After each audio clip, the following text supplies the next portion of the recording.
Alright, hello everybody and welcome back to the Abstraction Cup round of 16. We've got yet another match on our hands right now, and we're going to be thrown right immediately into the action as we've got two teams facing against each other, being two guys versus the Party Stars. These are both teams that have made it down into the losers bracket, and they're basically facing the brink of tournament elimination as they power through a bunch of these maps in the map pool. So once again, I'm your host, Man2, and I'm going to be joined alongside Sparky for this round.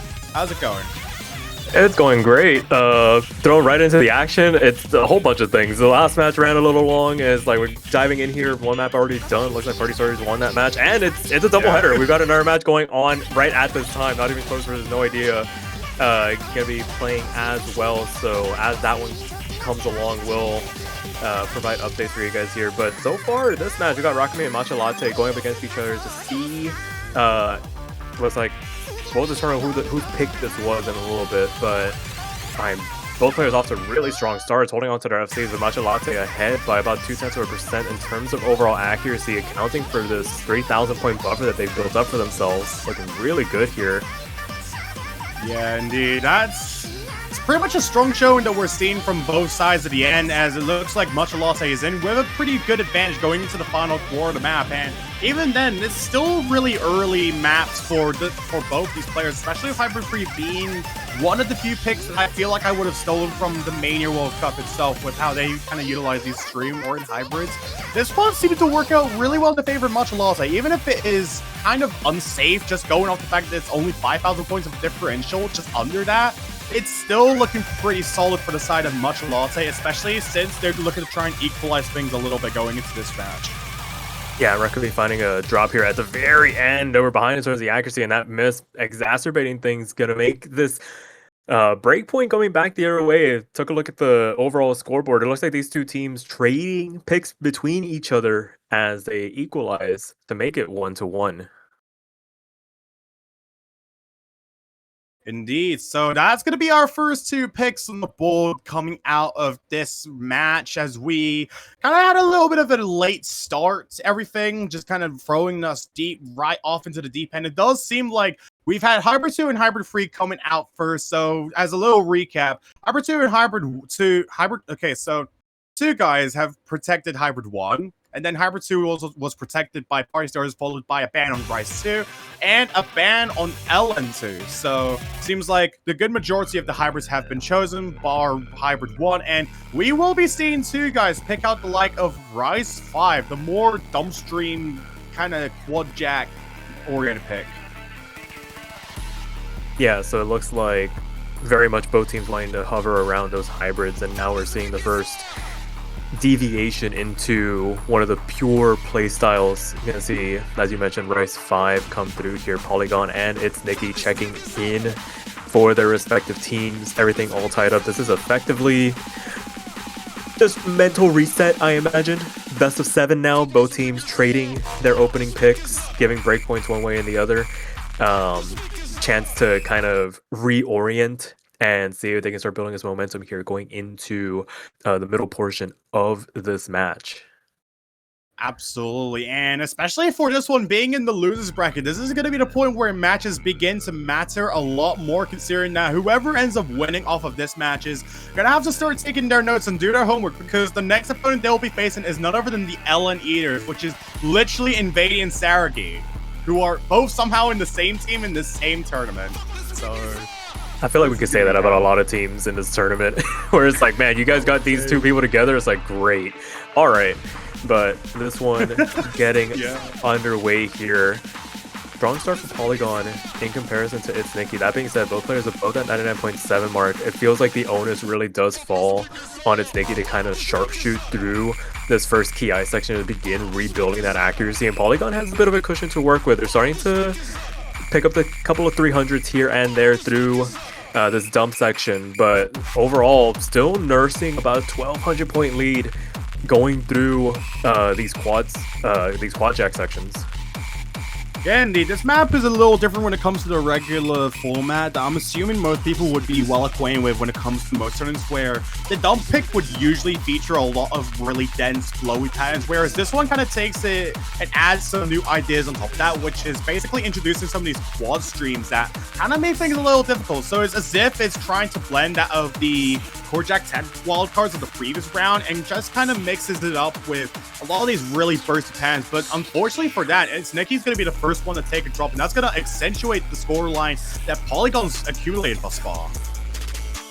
Yeah, able to rebuild, just maintaining this consistency around that 99.9 mark, really just making it an uphill struggle for Nicky to try and contest against. And with that miss, they're going to try to rebuild up over that 400 combo cap, going to get there before too long to stem some of the bleeding. But right now, ball fully into Guys' court as we make our way into the last third of the map. Polygon 12,000 points to the good for right now.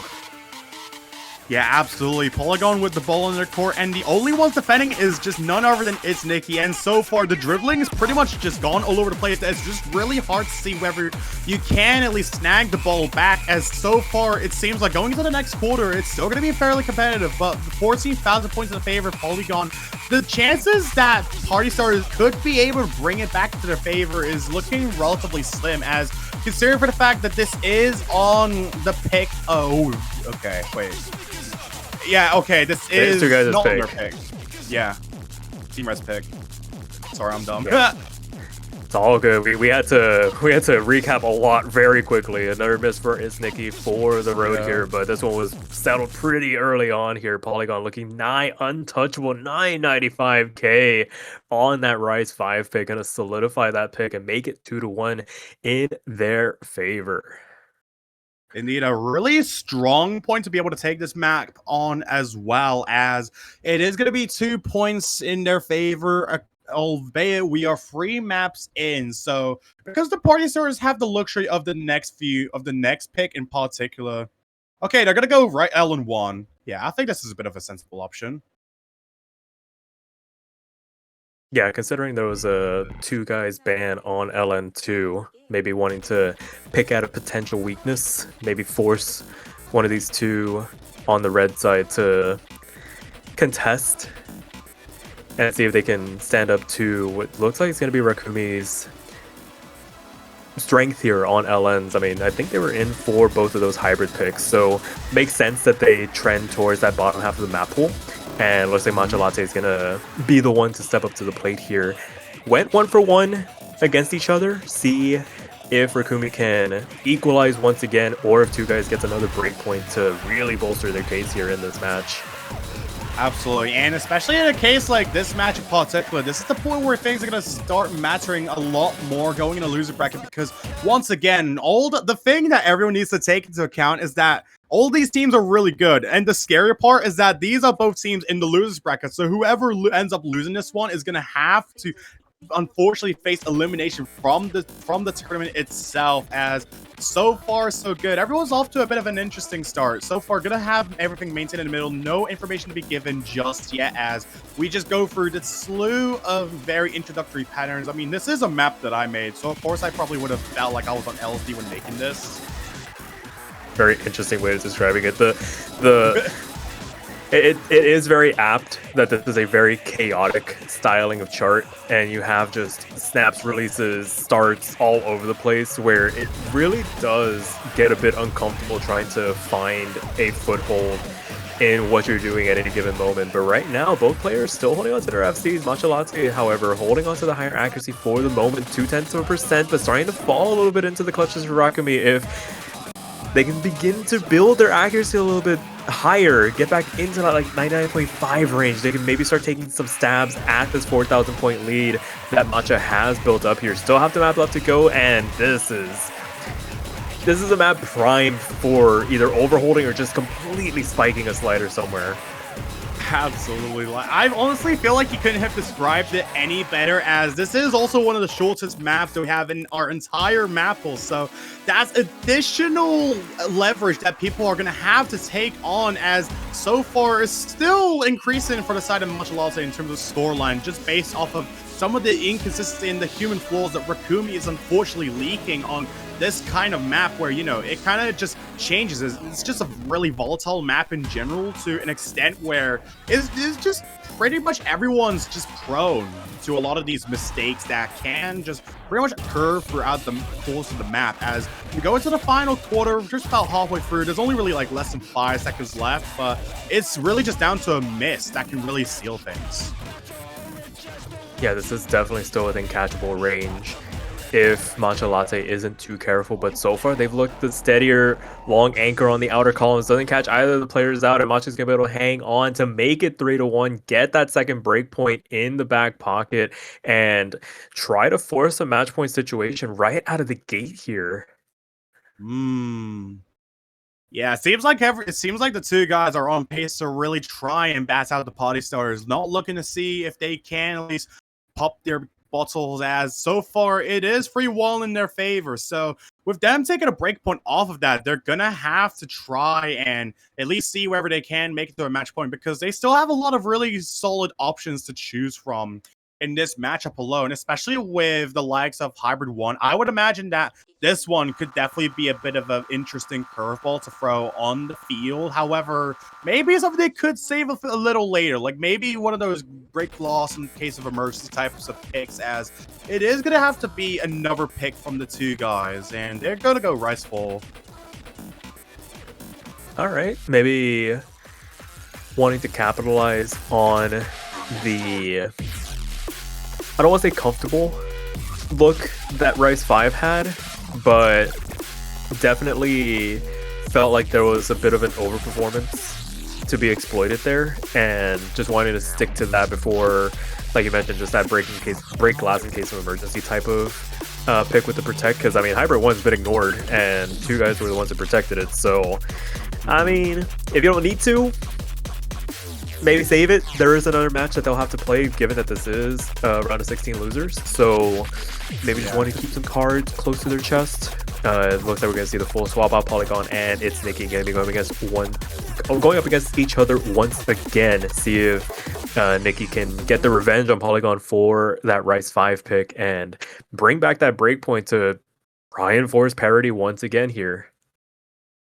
Absolutely, especially with the fact that two guys are going to have to really start thinking in the long term when it comes to this tournament alone. We see a lot of really good teams that are just scattered all throughout this tournament. So at this point, they're pretty much going to have to keep their poker face while the cards are against their chest, because if they're going to have to start looking at full division, then, you know, this match is probably the best time to try and utilize it, as we see Polygon and it's Nikki coming out to play this map again. And so far, so good. It's still a bit of an early good introduction from Polygon. 1,000 points in their favor, but really unsafe lead at that as well. Albeit it's very early into the map, so there's not really much information to be given, despite this map being basically one of the few maps that pretty much everyone knows out there.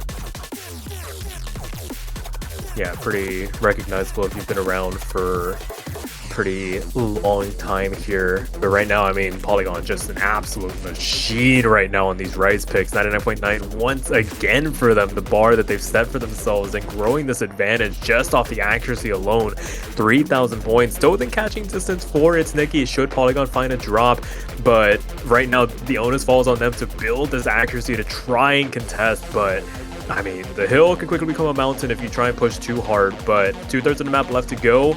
Still plenty of time for something to happen here.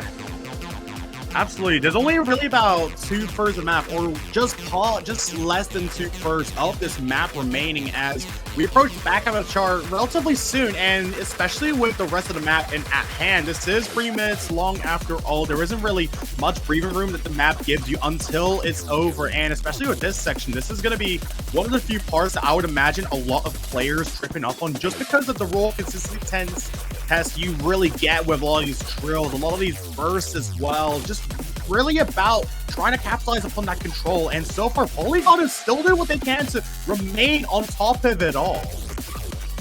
Yeah, the fact that they're building in terms of accuracy on their end is absolutely ridiculous. You would think as the map progresses, they would be having hundreds of a percent chipped away from their accuracy, but no, they only seem to be getting stronger as this map progresses. That being said, it's Nikki not too far behind, able to build up in their own right, but they find the drop. going into the last quarter of the map, and that might seal the deal here unless there is a trade from Polygon. But so far, they have been bulletproof in their performance, 11,000 points in their favor, looking very strong on this Rice 4 pick. Yeah, and no look at the falter anytime soon, as it's 10,000 points. Going up that one miss from It's Nikki is literally just elevated the performance of Polygon and just basically capitalized to a point where it's just unfortunately not going to be recoverable at this point of the map. The difficulty is basically gone, and it seems like It's Nikki is just unfortunately out of gas despite being able to carry out the combo game. It's just really the misses, just unfortunately not going to allow Nikki to catch up to the miss or the full combo that Polygon got. Dear lord, a 997k. 200s near V1SS. I mean, you can't ask for much more from Nikki there. That's a very human performance. The miss is unfortunate, but I mean, what do you do when your opponent can pull that out of their bag? And it's going to be a match point situation for two guys here. Party Starters needing to get some points on the board here. They want to keep their tournament run alive. Thankfully, it is their pick. Indeed. But the next question is, where exactly do they go?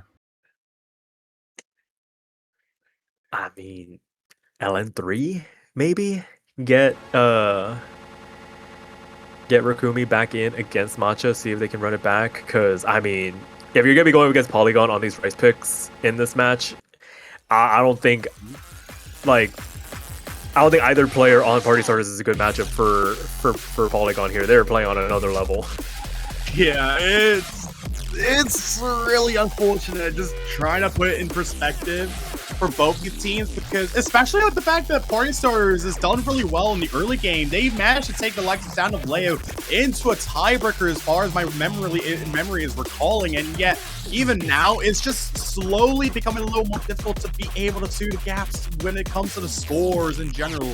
I think in general one of the main issues is just that there's a bit of a skill gap when it comes to the actual Rice category. So I think at this point it may as well just go Hybrid 1.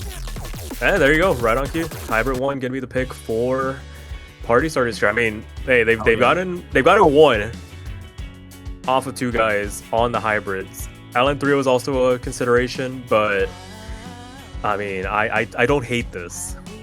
Given I feel like the question is less on Party Starters' performance, because those are really good scores that they were putting on the Rice picks. But I mean, when you have somebody that can 995k on demand on the Rice picks, unless you can do that, you don't want to attempt it. Yeah, exactly. It's definitely one of those picks where it's like, you know, it makes sense to bring it out when you really need an emergency pick.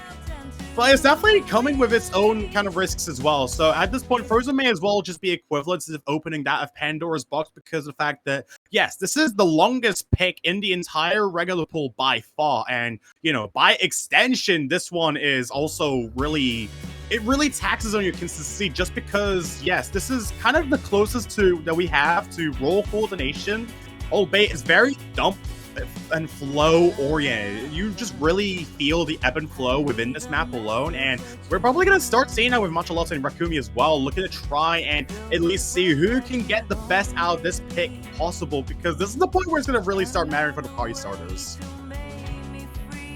Yeah, for sure. The other thing worth mentioning is the fact that it's a bold proposition going into your opponent's Protect as a potential final pick of your tournament life. This is about as big of a gamble as you can take in a match situation, but I mean, fortune favors the bold in this situation, and right now Rakumi not too far behind Matcha here in terms of opening accuracy. Still plenty of time for things to change as the song develops, but it is only 500 points between the two teams right now.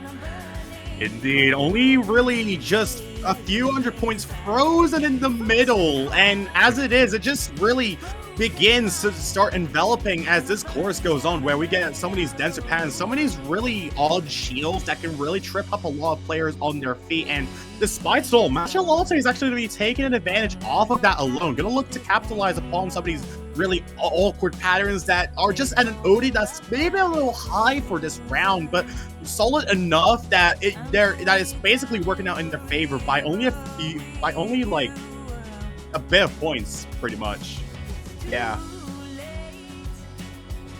Yeah, exactly. 1/3 of the map already done here. I think the players kind of settling into their respective accuracy ranges. That being said, for Rikumi, there is room to build, and to their credit, they are building. Every 100% takes another couple 100 points away from this lead of Matcha Latte. Half the map still left to go here, over 2,000 combo. Both players holding on to their respective FCs, but so far it's just been these couple of tenths between the two teams that have made all the difference. And when the dam finally breaks and that miss comes through, it's usually party starters that find the first drop. Can they change their fortune with a third of the map left to go here? Absolutely, and when the tension builds up, you're gonna have to really start thinking from the lenses of your mind. Just open your third eye at that. Maybe try to see whether you can at least maintain the consistency that is really demanding of this map in general, because especially with the fact that Rikumi still has the FC, likewise with Matcha Latte, it's a really good thing that Matcha Latte is being kept in check for this pick alone. So if Rikumi at least looks to try and maintain the FC for as long as possible, and maybe bank on the fact that Matcha Latte could potentially showcase their human ability for a miss, if anything, then that could definitely switch things up a little bit as we have this next course and the final quarter map. That's basically going to be the final 30 seconds that we have remaining to witness.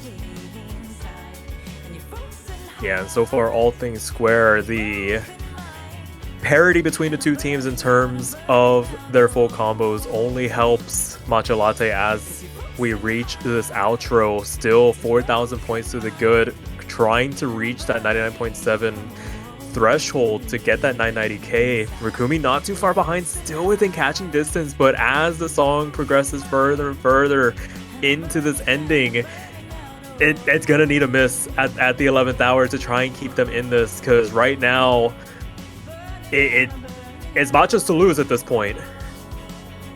Exactly, and especially when you have like nothing else to lose, then that's basically the point where things just ramp up so awfully at a different pace than you would really want, preferably, as it does look like we're unfortunately going into the end of the map. And despite all the efforts that Rikumi and Isniki had tried to pull out, despite every single moment I called for it correctly, it's just going to be coming down to the score differential of 6,000 to settle it all. 5 points from the two guys. I guess the 1 point that Party Starter could really try and win. And unfortunately for them, they're going to be knocked out of the Abstraction Cup tournament, as this is going to be a victory for the two guys as they punch their ticket into the conditionals tomorrow against the Ellen Eaters. Yeah, very well played by both teams. Commiserations to Party Starters, put up a hell of a fight. I mean, for what it's worth, not blown out on a lot of these maps. It was inside of, what, 10,000? It's just they were more accurate on the day. And two guys, like you mentioned, not done yet, but one step closer to punching their ticket into those quarterfinals. And yeah, hopefully we can see more exciting action. I'd be very scared playing Rice against this team. Those were two ridiculous scores that we just saw. Yeah, exactly. And especially with the fact that they're facing the LN Eaters, we're going to be seeing some of these great Rice players facing against the likes of Invading and Sarging, who are by far like some of the best Rice players in all of Mania right now, which is like honestly kind of insane to think about. So like just the fact that we have like good Rice players facing against good Rice players, it just seems like they're just going to have to really try and bat it out on some picks that they originally found advantageous, but now it's just anyone's game. And that's the problem. For sure. So, I mean, we did have another match ongoing here. Looks like Not Even Close versus No Idea was the other match going on at the top of the hour. That match currently 2-2. So, very exciting times. So, I mean, for now, I think we can see if we transition on over to that, or if we call it here. I know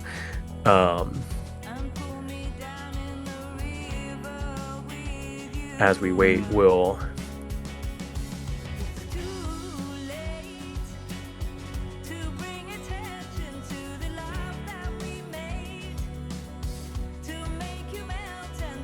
finding out. We have not that close and no idea playing at the same hour, and the fact that they're at 2-all right now is actually kind of interesting. So, I honestly wouldn't mind switching that one just to see how things are going, especially with how quick this one went. Yeah, we'll see about working out the logistics for that. And I mean, to be fair, the fact that it is 2-2, you look at the teams, it's what, Anterex and Michael Mejor for Not Even Close going up against Klobuck and Spanner, dude. So, I mean, on paper, pretty evenly matched. I've very recognizable names, have seen them in team tournaments before, seen them in individual tournaments before, and I imagine it really just comes down to who's playing against who on what style of pick. It looks like it's been majority Rice, and it's 2-1 in favor of Not Even Close on the Rice picks, and 1-1 on the hybrid LNs. So it feels like it's gonna boil down to maybe a Rice versus LN battle. If that, the fact that they're trading those is it's kind of crazy. Yeah. On top of that, Spanner Dude only beat Anterex on Rice 2 by only 87 points. Tucker's Pelicento. Oh, that's crazy. I only just found that in the MP link, dude. What even was that? Yeah, this has been a very tight matchup between these two teams. So, looks like we are going to let's see.